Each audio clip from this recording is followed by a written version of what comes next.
Akhirnya, titik terang kasus kematian Brigadir J terlihat. Saksi mata menembakkan Brigadir J terungkap. Kasus kematian Brigadir Nofriansyah Yosua Huta Barat alias Brigadir J mulai menemukan titik terang. Diketahui sebelumnya Brigadir J tewas diduga baku tembak dengan Baradae di rumah dinas Irjen Verdi Sambo pada Jumat 8 Juli 2022 lalu. Kini terungkap sosok saksi mata penembakan Brigadir J oleh Baradae. Sosok tersebut adalah Bribka Riki. Selama ini nama Bribka Riki tidak banyak disorot publik terkait penembakan yang dilakukan oleh Baradae itu. Seorang aide de camp, ADC atau ajudan dan 2 orang asisten rumah tangga atau ART, Kadif Propam nonaktif Irjen Pol Verdi Sambo tiba di kantor Komnas HAM di Jalan Latuharhari, Jakarta Pusat, Senin 1 Agustus 2022. Mereka tidak menggunakan seragam, salah satu laki-laki yang menggunakan topi hitam dan bermasker hitam adalah salah satu ajudan Verdi Sambo yang menghadiri pemeriksaan pekan lalu.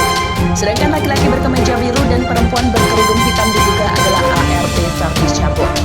Kedatangan mereka untuk memenuhi panggilan pemeriksaan oleh Komnas HAM terkait kasus tewasnya Brigadir J di rumah dinas Verdi Sambo. Padahal saat kejadian, Bribka Riki juga berada di rumah dinas itu yang berada di Kompleks Polri Duren 3 Utara 1 nomor 46 Jakarta Selatan itu. Meski tanpa rekaman CCTV, Komnas HAM membeberkan kronologi penembakan yang melibatkan Baradae dan Brigadir J di rumah dinas Kadif Propam Polri nonaktif Irjen Verdi Sambo.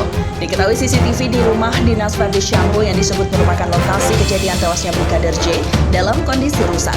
Ketua Komnas HAM Ahmad Taufan Damanik membenarkan jika berdasarkan keterangan para ajudan dan penyidik, CCTV di rumah dinas Verdi Sambo itu dalam kondisi rusak. Kendati tak ada CCTV di rumah dinas Verdi Sambo, Damanik menuturkan pihaknya mendapatkan informasi detail perihal peristiwa berdarah yang melibatkan Brigadir J dan Baradae.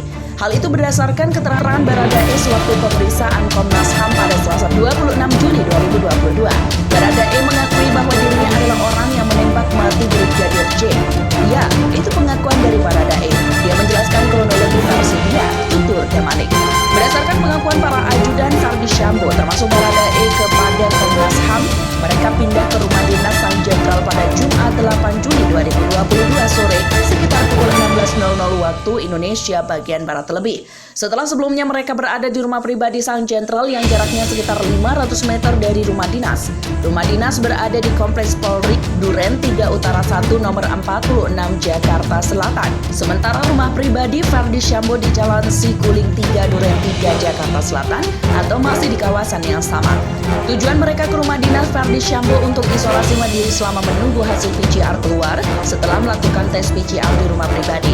Hal itu memang SOP yang dilakukan mereka setiap baru melakukan perjalanan jauh. Pasalnya, beberapa menit sebelumnya Putri Chandrawati selaku istri Verdi Sambo dan para ajudannya termasuk Brigadir J dan Baradae baru saja tiba di Jakarta usai menempuh perjalanan darat dari Magelang, Jawa Tengah. Kembali ke pangkuan Baradae, ujar Damanik, setibanya di rumah dinas dia langsung naik ke lantai 2 rumah untuk bersih-bersih. Di mana Bribka Riki saat kejadian, saat mereka di rumah dinas itu ada juga ajudan Verdi Sambo lainnya bernama Bribka Riki. Saat itu dia berada di ruangan lain yang ada di lantai dasar rumah dinas itu. Menurut pengakuan Baradae, tiba-tiba saat itu dia mendengar suara teriakan istri Verdi Sambo dari dalam kamarnya yang juga di lantai dasar.